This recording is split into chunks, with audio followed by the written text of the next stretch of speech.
Good morning students.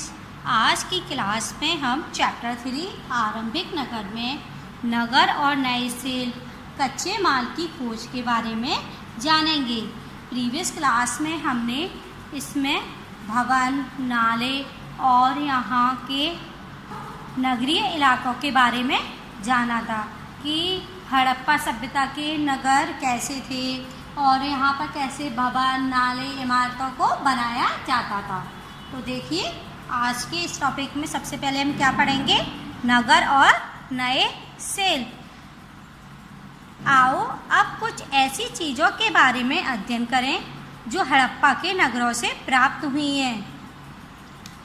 अब यहाँ पर बात कही गई है कि अब हमने अभी तक भवन और यहाँ के नगरीय इलाकों, भवन, नाले वगैरह के बारे में जाना था। अब हम उसके बारे में जानेंगे जो हमें हड़प्पा के नगरों से प्राप्त हुई हैं। पुरातत्वविदों को जो चीज़ें वहाँ मिली हैं उनमें अधिकतर पत्थर, शंख, तांबे, कांसे, सोने और चांदी जैसी धातुओं से बनाई गई थी। मतलब पुरातत्वविद लोगों को जो चीज़ें मिली हैं उनमें से अधिकतर वस्तुएं किसकी बनी थी? पत्थर की। नॉर्मल पत्थर नहीं, मूल्यवान पत्थर, शंख से, तांबे से, कांसे से, सोने और चांदी जैसी धातुओं से हीरे जवाहरात बने हैं। वे जो पहनते थे वे सभी वस्तुएं इन सब धातुओं की बनी पाई गई हैं। तांबे और कांसे से औजार, हथियार, गहने और बर्तन बनाए जाते थे। तांबे और कांसे से क्या क्या बनाया जाता था? औजार, हथियार, गहने और बर्तन। सोने और चांदी से गहने और बर्तन बनाए जाते थे। तो सोने और चांदी से गहरे क्या बनाए जाते थे? गहने और बर्तन, जो हमें अभी भी देखने को मिल जाते हैं। जैसे आपके घर में दादा दादी हो तो वे अपने ज़माने में क्या यूज़ करते थे? पीतल के, कांसे के, तांबे के बर्तन वगैरह प्रयोग करते थे। सोने चांदी के गहने भी बनते थे, उनके पास थे, और वे बर्तन भी प्रयोग में लाते थे। लेकिन आज के वर्तमान में हम क्या यूज़ करते हैं? सोने चांदी के तो गहने, हीरे जवाहर वगैरह ये इन सब की वस्तुएं यूज़ करते हैं। और बर्तन हम अधिकतर किसके यूज़ करते हैं? चीनी मिट्टी के, स्टील के, है ना? इन सभी के तो बर्तन प्रयोग में लाते हैं। यहाँ मिली सबसे आकर्षक वस्तुओं में मनके, बाट और फलक हैं। और सबसे देखने लायक वस्तुएं कौन कौन सी हैं? मनके, बाट और फलक। ये यहाँ की सबसे मूल्यवान वस्तु थी। इतनी बात सभी को समझ में आ गई? देखिए यहाँ पर ऊपर पत्थर के बाट देखो। ये आपको क्या दिए गए हैं? पत्थर के बाट, जिससे हम कुछ चीज़ें तौलते हैं। जैसे सब्जी वाला तौलता है, वैसे सब्जी वाला सब्जी तौलते समय किसका यूज़ करता है? बाट का। तो वो बाट अब किसके बने होते हैं? लोहे के, है ना? तो और ये किसके बने हुए हैं? ये मूल्यवान पत्थर हैं जो हड़प्पा सभ्यता में या प्राचीन काल में बहुत ही महंगे होते थे, जो आसानी से हर किसी के पास देखने को नहीं मिलते थे। कितने ध्यान से और उपयुक्त तरीके से इन बाटों को बनाया गया है। देखिए, इन बाटों को आगे से, पीछे से, सभी जगहों से इनकी लंबाई चौड़ाई बराबर है और ये देखने में भी कितने खूबसूरत लग रहे हैं। इन्हें चर्ट पत्थर से बनाया गया था। इन्हें किस पत्थर से बनाया गया है? चर्ट पत्थर से। इन्हें शायद बहुमूल्य पत्थर और धातुओं को तोलने के लिए बनाया गया होगा। मैंने अभी आपको बताया कि जो बाट है उसका हम प्रयोग किसके लिए करते हैं? किसी वस्तु को तौलने के लिए। तो प्राचीन काल में इन बाटों का प्रयोग किसके लिए किया जाता था? बहुमूल्य पत्थर और धातुओं को तौलने के लिए। इतनी बात सभी को समझ में आ गई? अब देखिए, इसमें मध्य में बाएं मनके क्या है? मध्य में बाएं मनके, ये मनके हैं। इनमें से कई कार्नियल पत्थरों से बनाए गए हैं। किससे बनाए गए हैं? ये कार्नियल पत्थरों से। ये मनके किससे बनाई गई हैं? कार्नियल पत्थरों से। पत्थरों को काट और तराश कर मन के बनाए गए हैं। मतलब जो बहुमूल्य पत्थर हैं उनको पहले काटा है और उनको बहुत खूब उनकी बारीकी से उनको बहुत देखा गया है और उनमें जो खराबी थी उसको निकाल कर उनको खूबसूरत मनके की आकृति दी गई है। इनके बीच छेद किए गए थे ताकि धागा डालकर माला बनाई जाए और इन मनकों के बीच में छोटे छोटे छेद किए गए थे जिससे इनको हम माला की आकृति दे सकें। इतनी बात सभी को समझ में आ गई। हड़प्पा सभ्यता के लोग पत्थर की मोहरें बनाते थे। इन आयताकार मोहरों पर सामान्यतः जानवरों के चित्र मिलते हैं। हड़प्पा सभ्यता के लोग काले रंग से डिजाइन किए हुए खूबसूरत लाल मिट्टी के बर्तन बनाते थे। इससे पहले वाली क्लास में मैंने आपको बताया था ये लोग किसकी मोहरें बनाते थे, पत्थर की, और उस पर ये अपनी भाषा में लिखते थे और उन पर क्या बनाते थे, जानवर की आकृति भी बनाते थे, जिससे क्या पता चलता था कि ये किस सभ्यता है, किस नगर की मोहर है। ठीक है। और ये लोग बर्तन किस मिट्टी से बनाते थे, लाल मिट्टी से, और लाल मिट्टी के बनाए गए बर्तनों पर वे किस रंग से डिजाइन करते थे, काले रंग से। ठीक है। इतनी बात सभी को समझ में आई। अब हम इनके पहनावे कि ये लोग कैसे कपड़े पहनते थे उसके बारे में जानेंगे। देखिए, संभवतः 7000 साल पहले मेहरगढ़ में कपास की खेती होती थी। मतलब जो पुरातत्वविद लोग हैं वे अनुमान लगा रहे हैं कि 7000 साल पहले मेहरगढ़ में कपास की खेती होती थी। मोहनजोदड़ो से कपड़े के टुकड़ों के अवशेष, चांदी के एक फूलदान के ढक्कन तथा कुछ अन्य तांबे की वस्तुओं से चिपके हुए मिले हैं। और जो मोहनजोदड़ो हड़प्पा सभ्यता में जो मोहनजोदड़ो है उसमें क्या हुआ, कपड़ों के कुछ टुकड़ों के अवशेष कहाँ पर मिले थे, चांदी के एक फूलदान के ढक्कन में और कुछ तांबे की वस्तुओं के चिपके हुए मिले थे। पकी मिट्टी तथा फ्रेम से बनी तकलियाँ सूत कताई का संकेत देती हैं। जो पकी मिट्टी है तथा जो फ्रेम से बनी तकलियाँ हैं, सूत कताई मतलब जो सूत होता है, जो कपास काटते हैं, उससे कपास काटने का भी एक स्थान था, तो वहाँ पर उन लोगों को ये सब मिला था। तो उन लोगों ने अनुमान लगाया कि यहाँ पर कपास को काटा जाता था। तो देखिए यहाँ क्या दिया गया है, नीचे दाएं कढ़ाईदार वस्त्र, एक महत्वपूर्ण व्यक्ति की पत्थर से बनी मूर्ति जो मोहनजोदड़ो से मिली थी। इसमें उसे कढ़ाईदार वस्त्र पहने दिखाया गया है। ये आपको एक तस्वीर दिखाई गई है। देखिए, इस तस्वीर में ये फ्लावर्स बने हैं, ये फूल पत्तियां वगैरह बनी हैं। ये क्या है, कढ़ाईदार वस्त्र पहने हुए हैं। और ये कहाँ से, किससे मिला था, मोहनजोदड़ो से। किससे मिला था, मोहनजोदड़ो से। इतनी बात सभी को समझ में आ गई। इनमें से अधिकांश वस्तुओं का निर्माण विशेषज्ञों ने किया था और इनमें जो अधिकतर वस्तुएं हैं उसका मैन्युफैक्चरिंग वाला उनका निर्माण कहाँ हुआ था, किसने किया था, विशेषज्ञों ने किया था। विशेषज्ञ उसे कहते हैं जो किसी खास चीज़ को बनाने के लिए खास प्रशिक्षण लेता है, जैसे पत्थर तराशना, मनके चपकाना या फिर मोहरों पर पच्चीकारी करना। और विशेषज्ञ किसे कहा जाता है, एक ऐसा व्यक्ति जो किसी खास चीज़ को बनाने के लिए या करने के लिए एक स्पेशल ट्रेनिंग दी जाती है, तो उसको हम क्या कहते हैं, विशेषज्ञ।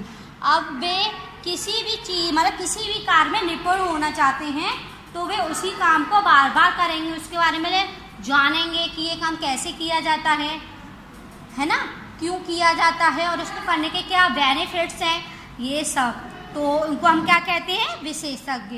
तो वे लोग क्या करते थे, उस प्राचीन काल में विशेषज्ञ कौन तो होते थे, जैसे जो लोग पत्थर तराशने का काम करते थे। ये तो नहीं है कि हर कोई पत्थर तराश लेता हो कि कौन सा पत्थर बहुमूल्य है। पत्थर तराशने का मतलब होता है कि किसी बहुत सारे पत्थरों में से बहुमूल्य पत्थरों को पहचानना। मन के चपकाना, जैसे मन के किसी गोल्ड की चीज़ को हम पहनते पहनते वो फीकी पड़ती है कि नहीं पड़ती। उस चीज़ को लिए हम क्या करते हैं, ये तो नहीं कि हम उसको चमका लेंगे अपने घर में, ये तो नहीं है। उस पर जो पॉलिश की जाती है उसको चमकाने के जो दूसरे तरीके होते हैं, तो उनको चमकाने के लिए कहाँ ले जाते हैं, सुनार के पास ले जाते हैं। तो ये काम भी किसी ऐसे ही विशेषज्ञ स्पेशलिस्ट का ही तो होता है, उस काम को और कोई तो नहीं कर सकता सिवाय उनके। या फिर मोहरों पर पच्चीकारी करना, जो मोहर होती है उन पर लिखना, जानवर की आकृति देना, ये काम हर कोई तो नहीं कर सकता, ये एक विशेषज्ञ ही तो कर सकता है। मूर्ति का चेहरा कितने आकर्षक ढंग से बनाया गया और उसकी दाढ़ी कितनी अच्छी तरह दर्शाई गई है। अभी मैंने आपको जो एक पिक्चर दिखाई थी व्यक्ति की जिसमें उसने कढ़ाईदार वस्त्र पहने थे, उसकी बात की गई है कि उसमें उस व्यक्ति के चेहरा को कितने अच्छे से बनाया गया है, उसकी जो दाढ़ी थी उसको कितने अच्छे तरीके से दर्शाया गया है, मतलब कितनी अच्छी तरीके से उस आकृति को बनाया गया है। यह किसी विशेषज्ञ मूर्तिकार का ही काम हो सकता है। ये तो और नॉर्मली बात है कि इतनी अच्छी इतनी खूबसूरत मूर्ति की आकृति एक विशेषज्ञ ही दे सकता है। कौन? जो उस काम में निपुण हो। हर व्यक्ति विशेषज्ञ नहीं हो सकता था। हमें यह पता नहीं है कि क्या सिर्फ पुरुष ही ऐसे कामों में प्रशिक्षण हासिल करते थे या फिर केवल महिला ही। शायद कुछ महिला और पुरुष दोनों ही इस काम में दक्ष थे। मतलब पुरातत्वविद लोग बोल रहे हैं कि हम ये कि हर व्यक्ति विशेषज्ञ, मतलब हर व्यक्ति स्पेशलिस्ट नहीं हो सकता। हमें ये भी नहीं पता कि सिर्फ पुरुष ही इस काम को करने में निपुण थे या सिर्फ महिला ही इस काम को करने में निपुण थी। उनके अनुसार ये भी हो सकता है कि आधे महिला और आधे पुरुष दोनों ही इस काम को करने में निपुण थे। इतनी बात सभी को समझ में आ गई। देखिए, फेयंस, पत्थर और शंख प्राकृतिक तौर पर पाए जाते हैं, लेकिन फेयंस को कृत्रिम रूप से तैयार किया जाता है।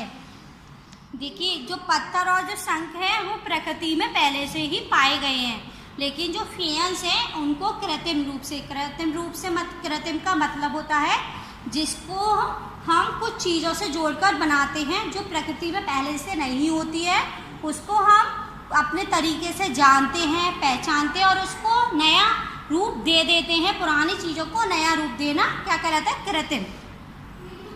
बालू या स्फटिक पत्थरों के चूड़ को गोंद में मिलाकर उनसे वस्तुएं बनाई जाती थी। मतलब जो बालू है, पत्थर है, उनको बालू तो नॉर्मल मोटी होती है लेकिन हल्की दरदरी भी होती है। जो पत्थर होते हैं वो मजबूत होते हैं। पत्थर को कूट कर मतलब उनका चूड़ बनाया जाता था, मतलब पाउडर का आकार पाउडर के रूप में बनाया जाता था। फिर उसमें गोंद मिलाया जाता था और उनसे नई वस्तुएं बनाई जाती थी। उसके बाद उन वस्तुओं पर एक चिकनी परत चढ़ाई जाती थी। इस चिकनी परत के रंग प्रायः नीले या हल्के समुद्री होते थे और उन वस्तुओं को बनाने के बाद उन पर जो चिकनी परत चढ़ाई जाती थी उस पर क्या होता था? नीले और हल्के रंग के समुद्री हरा रंग किया जाता था। फेयंस से मनके, चूड़ियाँ, बाले और छोटे बर्तन बनाए जाते थे। फेयंस से क्या क्या बनाया जाता था? मनके, चूड़ियाँ, बाले और छोटे बर्तन। देखिए, आज के टाइम में फेयंस क्या है? जो आप किले मिट्टी यूज़ करते हो, किले मिट्टी मतलब जिससे हम बर्तन वगैरह बनाते हैं या पेंटिंग वगैरह करते हैं ना, उसको ही हम फेयंस, पहले हम फेयंस बोलते थे, अब हम क्या बोलते हैं? किले, जिससे हम नई उस मिट्टी को नई आकृति दे देते हैं। इतनी बात सभी को समझ में आ गई। कच्चे माल की खोज में, अब जब भी इतनी सभी चीज़ें बना रहे हैं तो उनके कच्चे माल की तो ज़रूरत पड़ेगी। तो अब एक कच्चा माल उन लोगों ने कहाँ से प्राप्त किया, इसके बारे में हम जानेंगे। कच्चा माल उन पदार्थों को कहते हैं जो या तो प्राकृतिक रूप से मिलते हैं या फिर किसान या पशुपालक उनका उत्पादन करते हैं। कच्चा माल मतलब उन पदार्थों को कहते हैं जो प्रकृति में पहले से मौजूद हो, जैसे कोयला, सोना, चांदी। ये क्या है? सोने की भी खान होती है, सोने को निकाला जाता है, फिर उसको अलग अलग रूप में बनाया जाता है। ठीक है, तो ऐसे ही मतलब जो चीज़ हमें प्रकृति से मिलती है कच्चे माल के रूप में, या कुछ कच्चा माल ऐसे होते हैं जिनको हम उत्पादित करते हैं, जैसे लकड़ी या धातुओं के अयस्क प्राकृतिक रूप से उपलब्ध कच्चे माल हैं। जैसे लकड़ी भी, और अभी मैंने आपको धातु बताई थी, सोना, चांदी, हीरा, कोयला, है ना, ये क्या है, ये प्राकृतिक रूप है, इनको हम बना नहीं सकते, ये हमें प्रकृति से पहले से ही प्राप्त हैं। इनसे फिर कई तरह की चीज़ें बनाई जाती है। फिर इन धातुओं से, इन चीज़ों से क्या, इनको एक नई आकृति दी जाती है। मिसाल के तौर पर किसानों द्वारा पैदा किए गए कपास को कच्चा माल कहते हैं। किसान क्या पैदा करते थे, कपास, और कपास को काटकर उनसे सूती वस्त्र बनाए जाते थे, है ना, जिसके बाद में कताई बुनाई करके कपड़ा तैयार किया जाता है। ये मैंने भी आपको बताया था कि कपास को उगाया, उसकी कटाई बुनाई करी कि कौन सा अच्छा है, फिर उनसे उसी तरीके के कपड़े बनाए जाते थे कॉटन के। हड़प्पा में लोगों को कई चीज़ें वहीं मिलती थी, लेकिन तांबा, लोहा, सोना, चांदी और बहुमूल्य पत्थरों जैसे पदार्थों को वे दूर दूर से आयात करते थे। कपास को तो वे खुद उगा लेते थे, जो बहुमूल्य धातु हैं जैसे सोना, चांदी, तांबा, लोहा, बहुमूल्य पत्थर, वे उन्हें उस सभ्यता में नहीं मिले, तो वे क्या करते थे, वे अपने नगर को छोड़कर दूर दूर नगरों में जाते थे और वहाँ से उनको मंगाते थे। आयात का मतलब होता है वे वस्तु जो हमारे देश में नहीं हो और जो दूसरे देश में उत्पादित हो रही हो, उस वस्तु को उस देश से अपने देश में मंगाना क्या कहलाता है, आयात। क्या कहलाता है, आयात। मतलब दूसरे देश से वस्तुएं मंगाना आयात कहलाता है, और अपने देश से वस्तुएं भेजना निर्यात कहलाता है। ये बात सभी को समझ में आ गई। हड़प्पा के लोग तांबे का आयात संभवतः आज के राजस्थान से करते थे। जो हड़प्पा सभ्यता के लोग हैं वे तांबे को कहाँ से मंगाते थे, राजस्थान, मतलब कहीं और किसी और नगर से मंगाते थे, लेकिन आज के प्रेजेंट टाइम में वो नगर कहाँ है, राजस्थान में। यहाँ तक कि पश्चिम एशियाई देश ओमान से भी तांबे का आयात किया जाता था। जो पश्चिमी एशियाई देश है ओमान, वहाँ से भी तांबे को मंगाया जाता था। कांसा बनाने के लिए तांबे के साथ मिलाई जाने वाली धातु टिन का आयात आधुनिक ईरान और अफगानिस्तान से किया जाता था। मतलब जो कांसा बनाते वाले तांबे में कुछ ऐसी धातु मिलाई जाती है जिससे वो कांसा बन जाता है। जो टिन, जो कौन सी धातु मिलाई जाती है, टिन, उस धातु को कहाँ से मंगाया जाता था, आधुनिक ईरान और अफगानिस्तान से। ठीक है। सोने का आयात आधुनिक कर्नाटक और बहुमूल्य पत्थर का आयात गुजरात, ईरान और अफगानिस्तान से किया जाता था। सोने का आयात किससे किया, कहाँ से किया जाता था, कर्नाटक से, और बहुमूल्य पत्थर गुजरात, ईरान और अफगानिस्तान से किया जाता था। इतनी बात सभी को समझ में आ गई। और आपको ये तांबे का आयात, बहुमूल्य पत्थरों का आयात, है ना, सोने का आयात किस नगर से, अभी के आधुनिक नगर से कहाँ से किया जाता था, इसको अच्छे से लर्न भी करना है। ठीक है, तो कल हम फिर से मिलेंगे। बाय।